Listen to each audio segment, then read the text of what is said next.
Abdullah ibn Amr, Allah ondan razı olsun, rivayet edir ki, Peyğəmbər ona və ailəsinə Allahın salavatı və salamı olsun belə buyurdu. Siz qiyamət günü bir yerə toplanacaqsınız və belə deyiləcək. Bu ümmətin yoxsulları və miskinləri haradadır? Onlar ayağa qalxacaqlar və onlara deyiləcək. Siz nə əməl etdiniz? Onlar deyəcəklər. Ey Rəbbimiz, sən bizi sınağa çəkdin, biz də səbr etdik.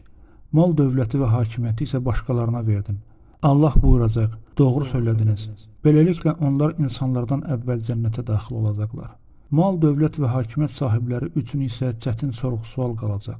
Səhabələr soruşdular, bəs o gün digər möminlər harada olacaqlar?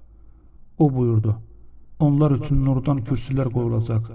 Buludlar onların üzərinə kölgə salacaq və o gün möminlər üçün gündüzün bir saatından da qısa gələcək. İbn Hibban 7419-cu hədis.